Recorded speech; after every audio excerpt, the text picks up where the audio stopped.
हमारे साथ welfare party of India के कर्नाटका स्टेट प्रेसिडेंट जनाब ताहिर हुसैन साहब हैं, जो कि पेशे से वकील हैं। जिस तरीके से कर्नाटका स्टेट में एक मामला चल रहा है गाँवकशी यानी कि क्लास स्लॉटर बिल पर, उस बारे में क्या कहेंगे आप कि एक बेचैनी और एक कन्फ्यूजन, एक माहौल सा बोल सकते हैं इस मामले में। जैसे कि कांग्रेस और जेडीएस के जो एमएलएस थे, ये बिल को जब पास किया जा रहा था वो जब मौजूद नहीं थे ऐसे कहा जा रहा है, तो इस बारे में आपका क्या कहना है? देखिए, दो तीन बातें हैं। पहली बात तो ये है कि ये जो बिल लाया गया है या इसको पास कराने की कोशिश की जा रही है, ये पूरी तरह वोट बैंक पॉलिटिक्स है। इसमें बीजेपी का भी मंशा कोई जो है हिंदू धर्म की रक्षा या गांव की रक्षा करना नहीं है, वो सिर्फ वोट बैंक पॉलिटिक्स करना चाह रही है, पहली बात।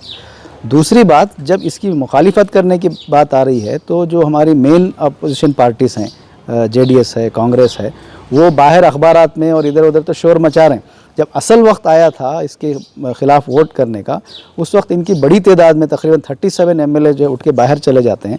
तो ये इसका मतलब, ये जाहिर सी बात है, सीधी सीधा इसका मतलब ये है कि वो लोग भी वोट बैंक पॉलिटिक्स ही कर रहे हैं, कि वो नहीं चाहते कि वो उसकी तायद करके जो है एक कम्युनिटी को खुश करें या उसकी मुखालिफत करके एक कम्युनिटी को नाराज़ करें।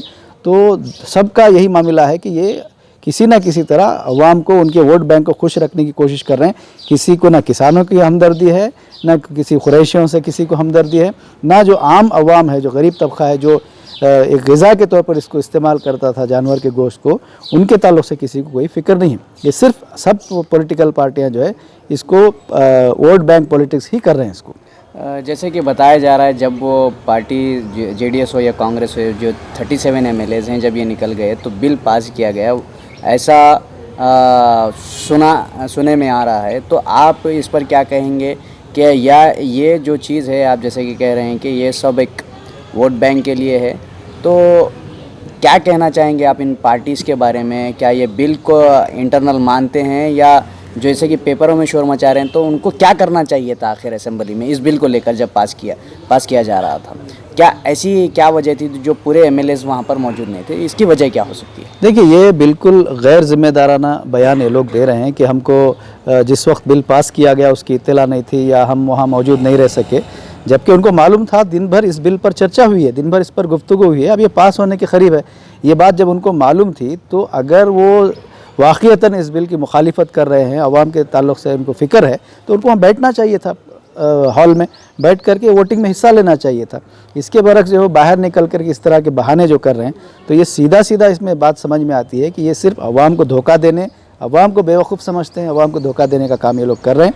और किसी के अंदर जो है वो पॉलिटिकल इंटेंशन जो है वो नहीं है, जिसकी बुनियाद पर इस तरह की कार्रवाई जो है ये मेन पॉलिटिकल पार्टीज़, कांग्रेस हो या जेडीएस, इनके जो एमएलएस जो एब्सेंट रहे, उसकी यही वजह है असल में। तो आप ये कहते हैं कि ये लोगों को कोई बिल से क्या फ़र्क नहीं पड़ता, इन लोगों के नॉलेज में था कि ये बिल पास हो रहा था और ये लोग जो है इस बिल को पास हो रहा था, फिर भी इस मामले को छोड़कर एब्सेंट रहे, ये कहना चाह रहे हैं? बिल्कुल बिल्कुल, ये सब मिली भगत है, इसमें कोई दूध का धुला नहीं है, सब मिली भगत है। इसके अंदर वो सिर्फ बीजेपी पे बिल पेश कर रहे हैं, तो ये सिर्फ बीजेपी का बिल नहीं है, बल्कि कांग्रेस के अंदर मौजूद लोग भी हैं, जेडीएस के लोग भी हैं। वो चाहते हैं कि बिल पास हो और इसके ज़रिए से जो है उनका वोट बैंक जो है मजबूत हो। जी, इसके पीछे वजह क्या हो सकती है? ये जो लोग आप कह रहे हैं कि जैसा कि ये सब बिल मिली भगत है, कांग्रेस हो, जेडीएस हो या बीजेपी हो, जो मिली भगत है, इसकी वजह आखिर क्या हो सकती है? ये वजह यही है कि देखिए, अब पॉलिटिकल पार्टियों के अंदर इतनी करेज बाकी नहीं रही है कि वो अपने कामों की बुनियाद पर, अपने एक्टिविटीज़ की बुनियाद पर, आवाम की खिदमत की बुनियाद पर वोट हासिल करें।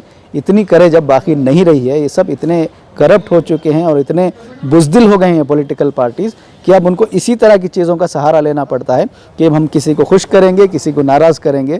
और यही वो वजह है जिसकी बुनियाद पर जो है उन्होंने ये इस बिल को लेकर के ये पॉलिटिक्स खेली है, इंटरनल पॉलिटिक्स है।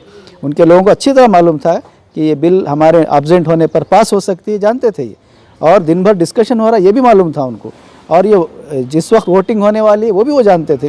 तो ये जो बहाने हैं कि हमारे जाने के बाद पास की गया, ऐसा नहीं है, आमदन वॉकआउट किया गया, आमदन जो है वो वहाँ से एब्सेंट हुए हैं। तो आप ये चीज़ को मानते हैं कि ये सब पार्टीज़ की एक मिली भगत है, जो बिल को पास किया गया है, इस मामले पर जो है जेडीएस और कांग्रेस जो है बीजेपी के नाम पर आवाम को गुमराह कर रही है? बिल्कुल बिल्कुल, ये सीधे सीधे जो है आवाम को गुमराह करने के लिए एक तरह से ड्रामेबाजी है। वरना इसमें रियल पॉलिटिक्स बिल्कुल नहीं है। अवाम की हमदर्दी या अवाम के फेवर में जो है इसके अंदर इनका कोई इक़दाम नहीं है। क्या ये 37 एमएलए जब प्रेजेंट रहते तो क्या इस बिल को रोक सकते थे? आपका क्या मानना है?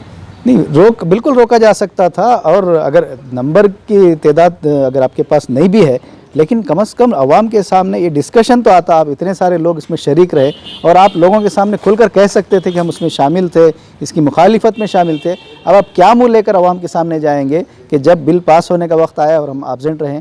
तो जाहिर सी बात है कि अवाम इसका सही सबक